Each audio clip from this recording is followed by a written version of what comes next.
Sejam todos bem-vindos, esse é o 7 Bits, seu bate-papo semanal sobre religião e o conflito cósmico.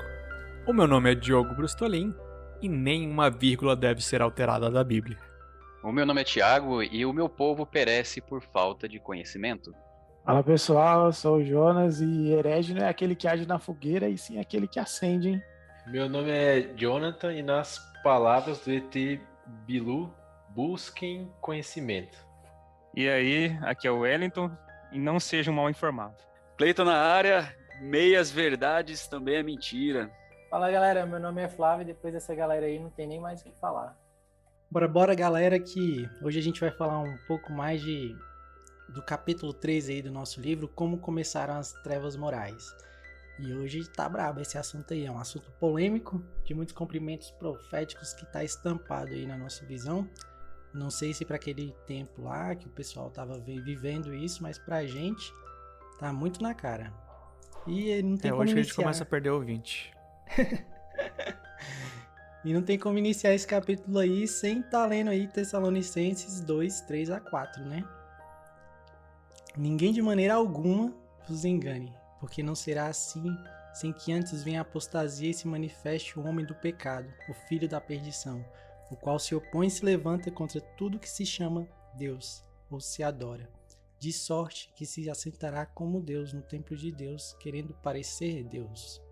A gente vem aí de um capítulo já sanguinário, né? O capítulo passado aí, pelo que vimos, a estratégia mudou, mas o resultado parece que vai ser o mesmo aqui. E a galera já estava acostumada ali com os costumes do paganismo, das doutrinas, cerimônias, superstições, e essa história está acontecendo ali no século IV, mais ou menos, ali na conversão nominal de Constantino. E a gente se lembra aí que Satanás está querendo ser o player principal, né?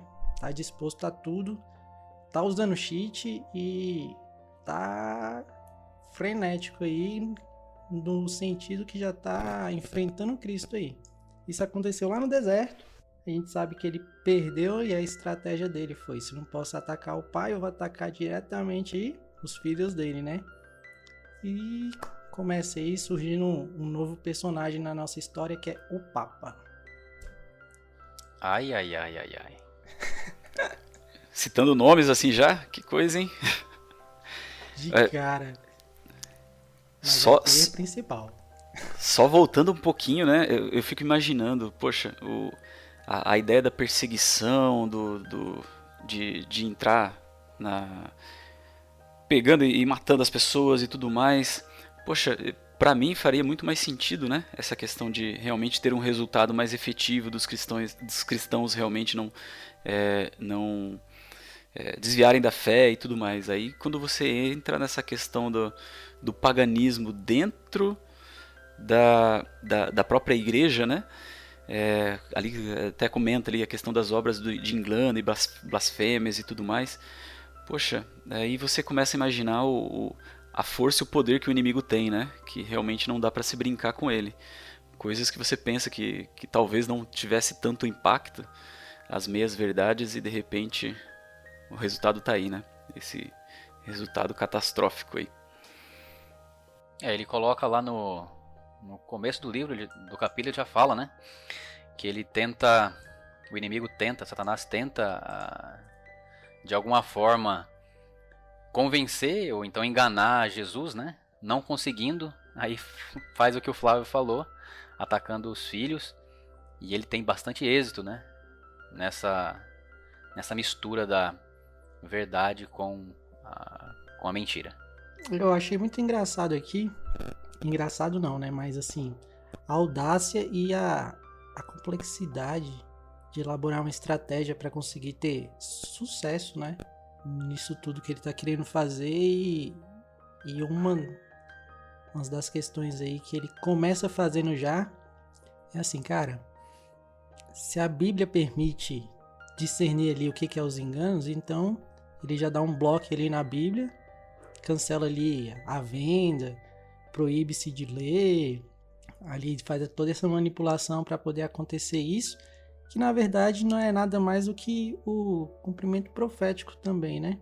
Aí a gente tem algumas revelações aí, que as pessoas se corrompem, né?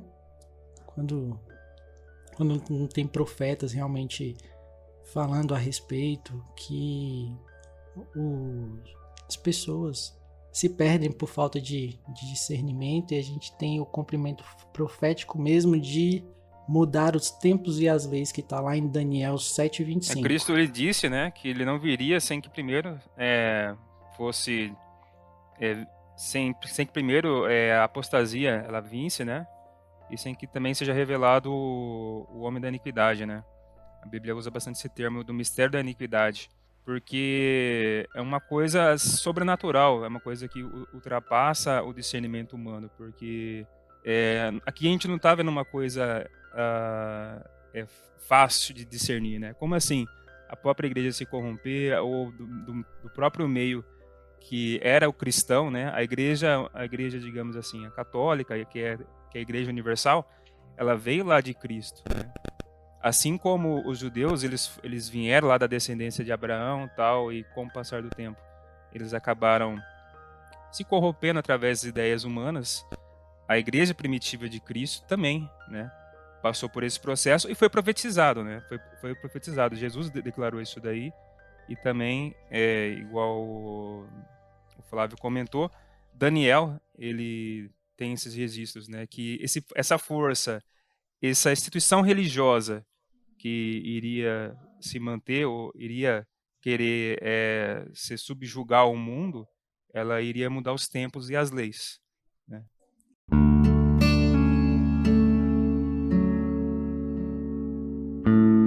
Assim, se ela estava mudando os tempos e as leis, vamos ver como é que isso aconteceu. Porque se já não podia vender, não podia ler, alguém tinha que estar no controle disso daí. E quem estava no controle disso daí, alguém sabe me dizer aí quem era? Aquelas pessoas que se diziam os detentores da verdade, né, e que guiariam o povo cristão, né? Na verdade, essa galera estava mais interessada nos próprios interesses, né? Em levar a verdade, que não seria a verdade, de uma forma que beneficiasse as vontades e os desejos humanos, né, e carnais. Isso aí não só pensando numa pessoa, assim, como um indivíduo querendo algo somente para ele, mas você vê que é um negócio maquiavélico tão assim, tão grande, que toma conta de uma, se a gente pode chamar de instituição, uma organização muito grande, né? E aí abarca todo aí o contexto mundial, onde culmina lá na onde você começou a falar, né? Um líder religioso que dita as regras para o mundo inteiro, e os reis têm que bater continência. Exatamente. E a gente percebe aí que houve uma alteração literal dos 10 mandamentos, né? Onde que adicionou ali a parte de adoração às imagens e foi dividido ali a última parte. Foi feito também uma tentativa da alteração do quarto mandamento. Vixe, é quarto? Quarto mandamento. Sábado é o quarto. Olha aí. Irmão. Do quarto mandamento aí. Eu, Flávio, já cheguei a pegar uma Bíblia católica onde realmente tinha essa parte da alteração dos dias de festas, e tem essa alteração de dias de festas, né? Tem a parte da mudança das orações das imagens. Porém, é curioso isso, mas conversando com outras pessoas que são católicas também, né? A respeito disso, a Bíblia que eles utilizam lá já não tem mais essa alteração aí a respeito disso. Inclusive, eu conversei com uma pessoa que ela é da Igreja Católica e é uma parte da Igreja Católica onde que os cultos é feito no sábado. O sábado é o dia de adoração. Tá errado essa igreja católica aí. Ô Flávio, só adicionando um pouquinho aí de curiosidade também. Eu era um pouco mais novo, e eu também tive uma experiência dessa aí que você está falando. Só que o pessoal né, fazia o culto no domingo mesmo, né? pessoal católico fazia o culto no domingo, e a Bíblia deles, eles diziam que era para adorar o domingo e tal, e aí eu pedi a Bíblia deles, e na Bíblia deles estava falando para guardar o sábado. Aí sabe quando a pessoa fica assim, caramba, e agora, né? Vou ter que levar isso pro padre. E é engraçado, eu nunca cheguei a pegar uma Bíblia que tivesse essa diferença aí. Eu já vi, inclusive, dentro da biblioteca da Escola Adventista. Não é muito fácil de encontrar mesmo. Não se vende muito essa porque não é a mais traduzida aqui no Brasil.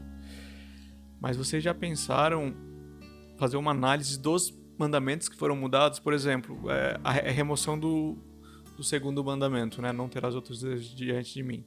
Por que foi removido assim? Por que a igreja cristã eventualmente removeu esse? Se a gente for pensar em dois aspectos. Primeiro, por causa do grande flerte com o paganismo, né? Porque poder sobe a cabeça. Então eles já estavam flertando ali com vários reis que eram pagãos. Então o cara vai falar assim, meu amigo, a gente quer você aqui no cristianismo. Aí ele vai falar, eu tenho o meu rei aqui, o meu Deus tal.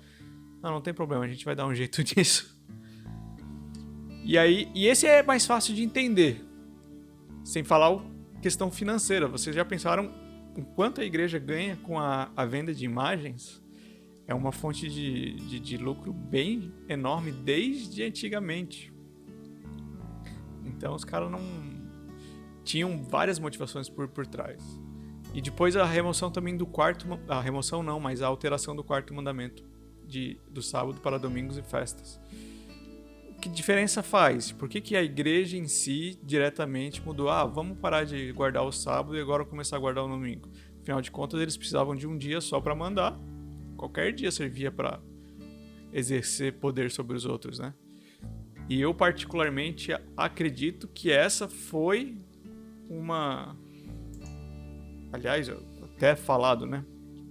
Que essa foi uma estratégia diretamente de Satanás por se tratar do único mandamento que aponta para qual é o Deus verdadeiro, né? Porque quando fala lembra-se do dia do sábado, aponta para a criação. Então, assim, quem que é o Deus verdadeiro? Vai lá ver nos mandamentos. Os mandamentos falam do sábado, criação. Então, é aquele Deus dos hebreus, né? O Deus que criou o mundo. Então, essa eu acho que não teve assim, muita benefício direto para quem negociou essa mudança, mas sim foi mais uma artimanha do próprio Satanás, porque ele fazia questão de quebrar esse mandamento aí, né? Que dava direção pro Deus verdadeiro. E a sustentação dele, a sustentação que ele dava para mudar, é justamente porque Jesus ressuscitou no domingo. Então a gente, ao invés... Olha, cara, assim, se você for colocar em miúdos, boa, né? a estratégia é muito boa. Por quê? Porque tá certo, ele ressuscitou no domingo. Então não tem nada errado. Mentiras completas são mais fáceis de negar, né? Cara, você vê como que é. As verdades são problema. Então, foi uma estratégia muito bem bolada. Vamos tirar? Vamos tirar. Vamos direcionar para outro lado? Vamos. Mas a gente tem que colocar alguma coisa aqui que nos dê garantia que nós estamos falando coisa correta.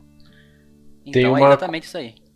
Tem um ponto, assim, a gente lendo esse livro como um guia de uma guerra que é longa, que a gente entrou no final dela, é que a estratégia atual mostra que as pequenas aberturas assim que a gente dá, sabe? Porque se você vê tudo isso que a gente tem dito, os mandamentos, eles continuam sendo 10.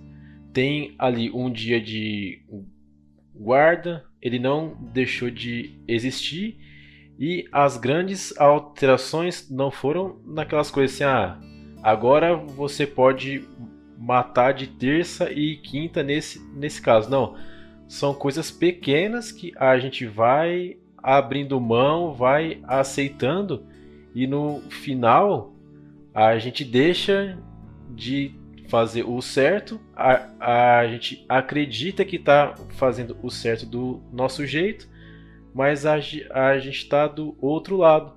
Então, assim, o que eu tenho trazido para mim como integrante dessa grande briga é cuidar com as pequenas coisas, cara. Não é porque, assim, é uma coisa simples que ninguém tá vendo ou que não é tão sério assim que você tem que abrir mão para fazer o que você se sente bem. Ellen White, ela diz, né, que essa falsa religião, religiosidade, é a obra-prima de Satanás, né? Foi que ele obteve sucesso.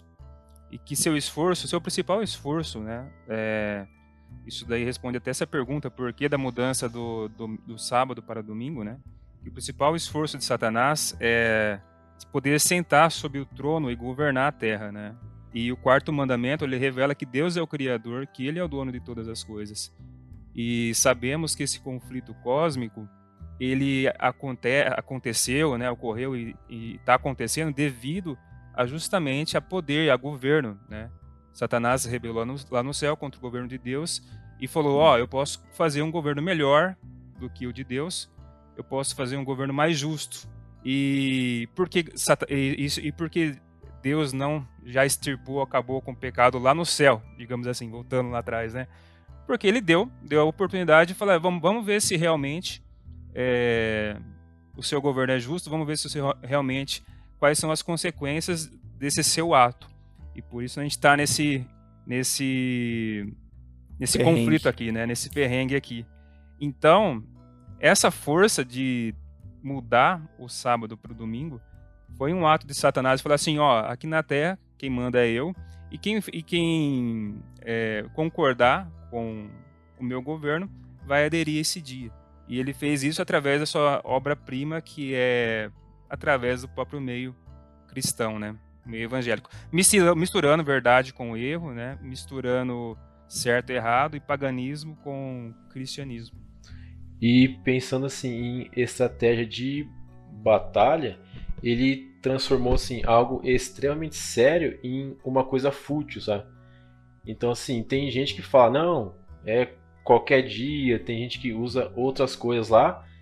E assim, ele tirou o peso de algo que é a base assim de tudo, se você for ver, tipo, quando você entende que quem te criou e por que ele te criou, você tira toda aquela base que dá o propósito e gera como que as pessoas vivem e quais as ações que elas tomam.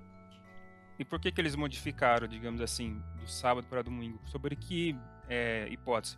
Sobre que argumento? Beleza, eles falaram que foi por causa da ressurreição, mas, enfim, é uma coisa muito fraca. Se a gente levar em conta que isso daí não está escrito em lugar nenhum, os apóstolos, todo mundo guardou o sábado. Isso daí não está escrito em lugar nenhum. O principal motivo, eles mesmos deixam claro isso daí, que é por causa da autoridade, simplesmente por causa da autoridade. Eles se julgam e se colocam na função de Deus aqui na Terra. Eles chamam o Senhor Deus, o próprio Papa, né? Então, através da autoridade que eles alegam que Jesus concedeu a eles têm esse poder de trocar o dia a seu bel prazer. Esse, digamos, é o argumento principal que eles falam. Eles falam abertamente, você pega registros históricos, eles falam abertamente isso daí. Não, nós temos autoridade. Então, eles apelam para o sentimento da autoridade, entendeu? Esse é o principal apelo que eles fazem. Só que quando a gente olha nas escrituras, como a gente consegue se defender disso? Através do está escrito, né? Jesus venceu a batalha no deserto contra as tentações do inimigo através do está escrito. E engraçado, se você for ver na tentação de Jesus, você vai perceber lá que Satanás tentou se utilizar do mesmo sentimento de autoridade, né? Ele falou assim, se você me prostrar, eu vou dar todos esses reinos aqui. Apelando para Jesus Cristo ali, falando assim, eu sou autoridade aqui nesse local, né? Adão pecou, passou o reino, a terra para mim. Então, eu sendo autoridade, eu posso dar para quem eu quiser. E essa é a mesma forma como que a igreja hoje, a apostólica romana, ela trata essa questão. Eles apelam simplesmente para a autoridade, enquanto não está escrito em lugar nenhum, e a principal arma para a gente se defender disso é falar onde está escrito, né? Ou o que está escrito a respeito disso. Poxa, mas tem que lembrar que aquele povo, naquele tempo lá, o povo estava sem Bíblia, hein? Então, era meio complicado. Eu tive a percepção, lendo aqui o livro, que assim, já era muito infundido na cabeça das pessoas que o sábado realmente era o dia de guarda.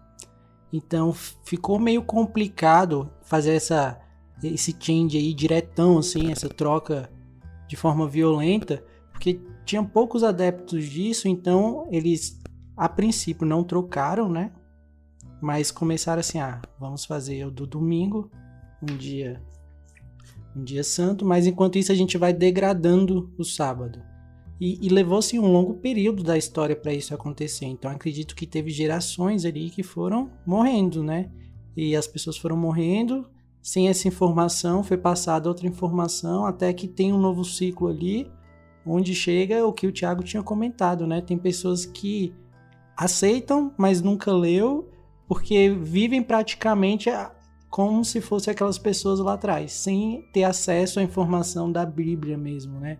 Eu achei que essa estratégia de ter removido, ter conseguido afetar até os dias de hoje, cara, a gente tá lutando contra principados e potestades, assim, tá complicado, hein? Mas Deus tá aí do nosso lado. A gente vai ver mais à frente aí. Essa sua fala, eu acho assim que também dá pra gente pôr essa questão cultural, sempre foi assim e sempre vai ser, com o fato que a falta de estímulo que eles tinham para ler por si só. Era sempre algum líder, um padre, alguém que lia e explicava o conceito do jeito que ele tinha que explicar, para manter aquele controle que eles tinham. Eu sinto assim que isso meio que perdura até hoje, que as pessoas elas não sentam para ler, para estudar, para ver o que está escrito. Elas esperam que uma vez por semana, ou quando ele vai para o culto, alguém fale e o que aquela pessoa falar é lei e acabou. E aí tá a importância, né, da gente realmente beber da fonte limpa, né? De buscar o que tá escrito, não deixar outras pessoas passarem pra gente. Porque pelo que a gente viu aqui, as coisas podem chegar pra gente um pouco alteradas, hein? Mas seguindo um pouco em frente ali, a gente já tá ali em torno do século VI, e o papado é totalmente estabelecido ali. Que fixou assim com um poderio, né? Ali na cidade imperial, e foi declarado o bispo de Roma o cabeça de toda a igreja. O que nos leva a outro cumprimento profético também, que está lá em Daniel 7:25, que está assim, ó: e o seu poder e o seu trono e o grande poderio. Está falando a respeito do que o do dragão, né, tinha entregado para a besta. Está lá em Apocalipse 13:12. E começaram então os 1260 anos de opressão papal, preditos na profecia de Daniel e de Apocalipse. Daniel 7:25 e Apocalipse 13:5-7. Galera, vamos ler da fonte, hein?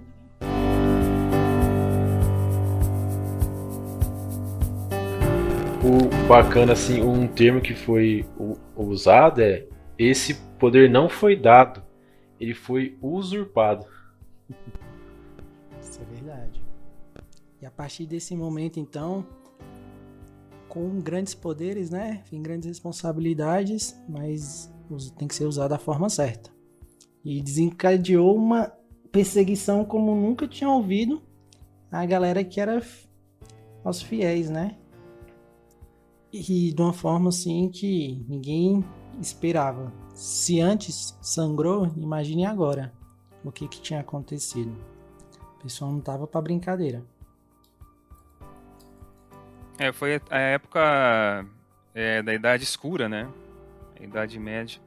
Realmente teve esse processo de graduação entre gerações ali para desvalorizar o sábado, mas ele estava aqui meio em pé de igualdade com o domingo, até que houve realmente essa ruptura, né, de ser implantado o sábado por através não só de uma força religiosa, mas uma força religiosa que tinha o poder civil também, né? E as poucas pessoas ou os adeptos ainda do sábado, ou que tinham noção de que isso daí não era o correto, acabaram sofrendo, né, essa idade e nessa época que foi a Idade Média. Houve essa perseguição e morte. Na verdade, foi a Inquisição, né? Foi quando foi implantada a Inquisição. Um pouquinho antes disso daí, já estava assim, bem devastado já. O pessoal ali achou até que Porque a gente tem um cumprimento profético também a respeito de que a igreja, a mulher sairia, como é que é? Iria para o Mas sairia deserto. do deserto. Exatamente. Eu vejo essa parte do caso da Inquisição, né? Eu vejo como cumprimento profético, mas também vejo claramente a troca de estratégia, né? A gente veio do capítulo passado, onde Satanás perseguia os cristãos, e aí ele mudou a estratégia agora, né? Então ele tá agora com o romanismo, né? Que é sua obra-prima, como diz o livro, e ele tá perseguindo quem não segue mais quem não está seguindo o seu preceito, né, que é o romanismo. Não só o cristão, mas também está perseguindo pagãos para tentar trazer para o romanismo, né? E trazendo para o dia de hoje, ele mudou a estratégia completamente de novo, que agora é o ecumenismo, que vamos então trazer todo mundo para perto e se ajuntar. Então eu vejo como uma mudança de estratégia mesmo. Parece que ele não quer nem que tenha quente nem frio, né? Ele tenta trazer tudo pro morno, que é a área que fica mais fácil para controlar.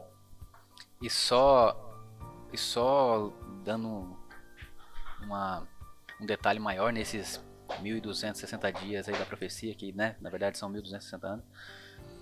O livro detalha bem que nessa época houve estagnação, né, tanto na arte quanto na ciência e na civilização, né? Você vê que não teve avanço em quase nada, e o motivo, né, que levou a tudo isso. Então imagina o que a luz, né, da verdade não deixa de exercer nas nossas vidas, né? Essa parte é triste da história, que a gente vê, além de pessoas sendo afetadas, mas a própria parte da história, para quem está ali se utilizando dela, também saindo prejudicado. É uma coisa que me choca bastante, assim, além, um pouquinho abaixo, né, do que acontece com os fiéis aí da igreja, mas a capacidade de deterioração, de saber que está fazendo mal a outra pessoa e se fazendo mal, mas mesmo assim continuar fazendo mal. É um nível de maldade sem precedentes, assim, na história. Eu queria voltar só um pouquinho ali, ainda antes da Inquisição aí, né? Que foi no século XI, onde o Papa Gregório VII, ele proclamou a perfeição da Igreja de Roma. Eu fiquei pensando nisso, quando eu li isso assim a primeira vez, eu fiquei, cara, como uma pessoa pode declarar que outra coisa é perfeito, sendo que, do meu ponto de vista, eu penso a respeito, crio uma ideia do que é perfeição, mas eu não sei o que é perfeição. Eu imagino que é perfeito, mas eu não sei o que é perfeito. E como um ser humano pode achar que, assim, eu estou determinando algo perfeito. Do meu ponto de vista, eu fiquei assim, gente, já tem alguma coisa muito errada em toda essa situação. E a partir daí a gente vê o próprio Papa, né, o papado mesmo, tendo agora não só apoio em relação à igreja e a Estado também, né? Então todo mundo ali já olha para ele de forma que realmente precisa, eles que ele realmente é um substituto de Deus aqui. E se alguém tinha alguma achando que não poderia ser assim, eles chegaram a falsificar, monges falsificaram documentos a respeito disso. E eu gostei muito dessa parte desse capítulo aqui, porque ele traz muito conhecimento histórico. Se a gente for no livro de histórias, a gente vai conseguir encontrar essas informações. Então a gente vê aí essa união aí, chegando aí a Inquisição, que a galera tava falando, que para mim é um dos tempos mais sombrios que tem, né? Como que a igreja de Roma, que era perfeita, foi capaz de fazer isso. Se vocês quiserem falar mais assim da Inquisição, para mim é terrível. Se eu for falar aqui, vai ser horrendo. Então, se alguém quiser aliviar um pouco mais aí. Eu só queria comentar um pouco daquilo, um pouquinho antes, né? Igual você tinha acabado de falar, que essas coisas que você comentou a respeito de não errar, ou de se engrandecer, faz parte do princípio, faz parte dos princípios dos romanistas. Eles alegam que são infalíveis, né? Eles alegam que não erram, que eles têm autoridade do próprio Deus aqui na Terra, e principalmente eles falam que fora da igreja não há salvação. Ou seja, fora do romanismo não há salvação. E eles têm essa prepotência e arrogância, e tipo, isso não mudou. Isso, o que foi lá atrás, eles falam e alegam nos dias de hoje, tanto que a reforma para eles ainda condenam tudo que o Lutero fez, ou o pessoal da reforma fez. Eles nunca estão errados, do ponto de vista deles. E essa prepotência nunca mudou. A gente pode ver as figuras, as caras diferente, um rostinho bonitinho, dando risada, mas eles têm a mesma prepotência, força, eles só não têm ainda a autoridade civil, né? Mas eles têm a mesma característica, porque é um princípio, é a base deles.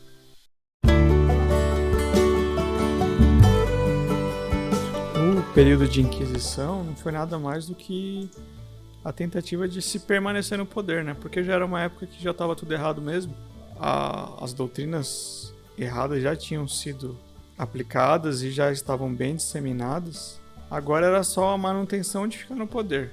O jeito mais fácil que se tinha era através da igreja, né? E por isso, inclusive, é um grande motivo por causa que os avanços científicos foram muito capados, né? Porque, vamos racionalizar um pouco uma coisa que eles não podiam fazer. Estudo e ciência levam a pessoa a questionar as coisas. Começa a abrir um pouco mais a cabeça. E quando você estuda um assunto, você acaba criando hábitos que você vai levar para outros assuntos. Então, se daqui a pouco começasse muita gente a estudar a natureza, estudar as coisas relativas à ciência, daqui a pouco eles iam levar esses mesmos critérios para a igreja e não ia pegar bem para a igreja dominante da época ser questionado. E aí que eles faziam barbaridades, né? O cara criava uma coisa nova que ninguém conhecia, já tascava de bruxaria, queimava o pessoal na fogueira, escrevia livros diferentes que faziam pensar, taca fogo também. Aliás, esse povo gostava de fogo, né? Sim, queimava marcas tudo. de torturas violentas, né? Sem falar nas torturas, né? Mas quando você chama algo de perfeito, quer dizer que não tem mais o que ser feito. É aquilo lá e ponto. Mas é aí que tá. Aí você tá mais propenso a cair ainda, né? Porque qualquer coisinha que o cara encontrar de você, você já sai desse pedestal de perfeito. Porque perfeito é a abstinência de erro, né? De algo. Por isso E que aí, você tem que tacar fogo nos caras. Senão você perde o título. Credo. Pois é, só assim mesmo. Mas você vê que tudo isso aí, de forma humana, era pra quê? Pra você ter o poder civil, né?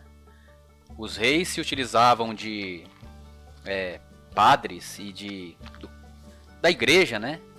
Pra conduzir a civilização deles, o povo deles, pro caminho que eles queriam. Quando tinha muito aquele conceito que o rei é Deus, né? Ou seja, o Deus sabe tudo. E mais, né? Porque quando todos os reis foram combinando para essa vertente, que a igreja poderia conduzir todas as civilizações para um caminho mais fácil de se domar, assim a gente pode dizer, você pode perceber que quando instituíram o Papa como o líder máximo, né?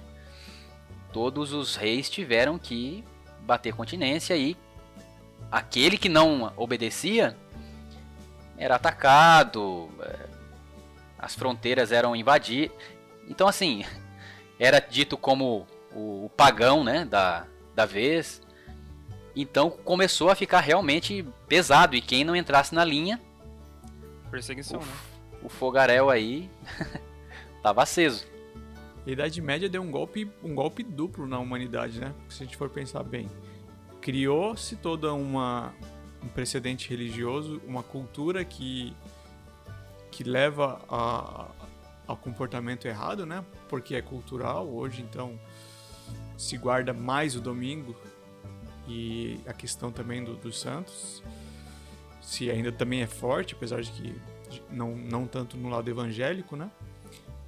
Mas se a pessoa não tá no lado religioso fazendo algo errado, foi pro lado que não é religioso, porque ela tem um preconceito contra a igreja por causa da Idade Média.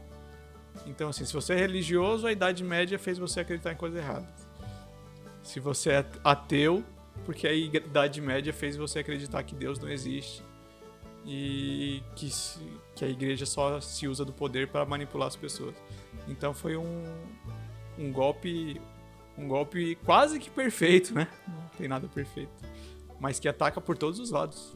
Que nem o Jonas disse, foi a melhor coisa que ele já fez, né? Tempos complicados o tempo da Inquisição, assim. Tanto para os dias de hoje, acho que em 2020, por meio do Papa também, a Igreja Católica pediu desculpa oficialmente, em nome da Igreja Católica, pelo que aconteceu, de tanta barbaridade que foi feita naquele tempo, mas segue-se, teoricamente, da mesma forma que aconteceu naqueles dias, que podem vir a acontecer, não sei, repetir a história aí, ser cíclica de novo. Cíclica de novo é ótimo, né? O Papa naquela época se tornou o déspota, né? A Ellen White diz no livro aqui, do mundo. Era considerado uma autoridade civil e religiosa, ou seja, como se fosse um rei, né? O governante. E só pegando um gancho nisso que você falou, né? Sobre o que pode acontecer ou não, nós vemos um caminho para isso com essa entrada do comunismo, né? Eu compartilhei o link hoje com vocês lá, porque eu achei uma coisa interessante. Hoje, dia 22 de abril, né? Tá passando essa gravação. A gente teve essa reunião entre os principais, foi uma cúpula mundial do clima, né? O Biden convidou lá os representantes de cada país para poder falar, discursar alguma coisa. O que eu achei interessante nessa cúpula mundial é que, além dos presidentes, né, de 40 presidentes escolhidos, quem foi falar lá junto como uma entidade... junto com uma entidade civil, né, que são todos ali representantes de algum país, o Papa, né? O Papa estava lá também, para dirigir um discurso a respeito disso. Entendeu? Então a gente vê um alinhamento, né? A gente não sabe onde vai levar, como vai ser, mas a gente vê esse alinhamento e tende as coisas a se repetirem também.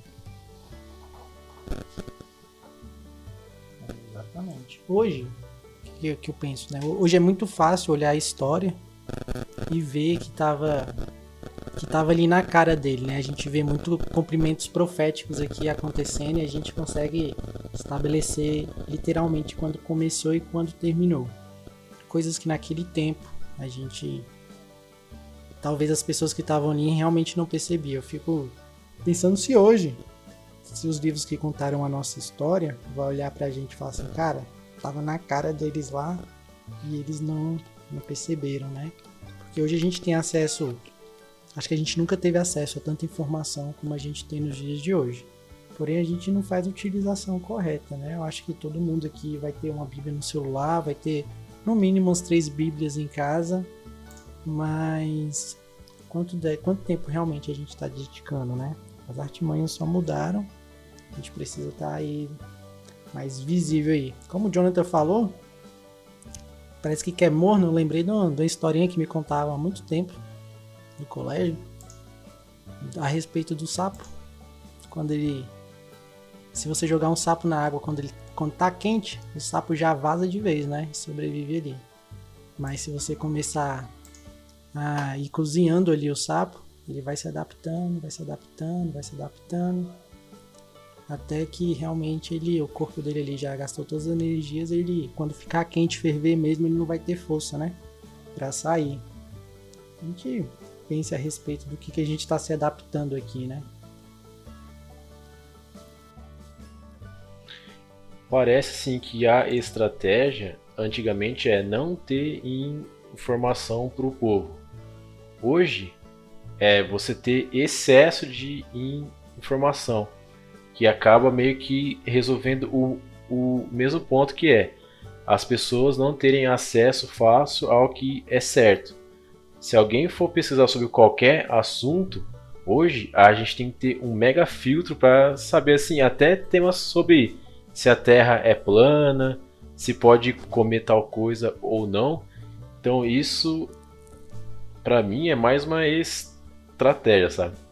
E aí? Inclusive, a gente indo pros finalmente aí, eu quero até deixar uma pergunta aqui para você que tá ouvindo aí, pensar a respeito, se alguém quiser tentar responder. Mas a gente acredita que você não precisa de denominação para ser salvo, né? Não é uma igreja que vai salvar, vai ter pessoas de todas as denominações no fim dos tempos que serão salvas. Deus leva em consideração o conhecimento e a sinceridade. E aí a minha pergunta, que de vez em quando eu penso comigo, é o seguinte: será que o último Papa, o argentino, ou os últimos, né, que não são papas bem diferentes da Idade Média, não são papas sanguinários, será que eles são sinceros no que eles pregam? Será que eles realmente são servos de Deus que acreditam em uma mentira que foi contada para eles? Ou será que eles fazem parte de uma tramóia maior?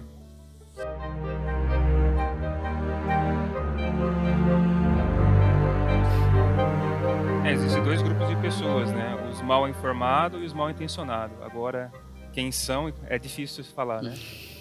Sim, não cabe a nós julgar, né? Sim. Mas fica aí.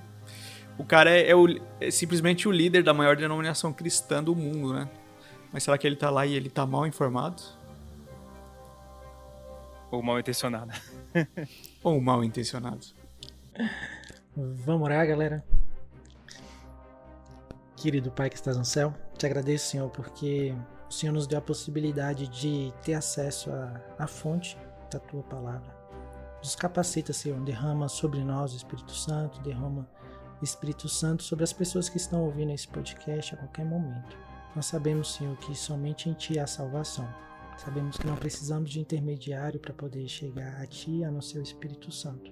Nos faz viver, Senhor, para poder Te servir, para poder Te honrar, para poder glorificar o Teu santo nome. Nos dê um bom restante de dia, de noite ou de tarde aí. É o que eu te peço no nome do Teu Filho amado Jesus. Amém.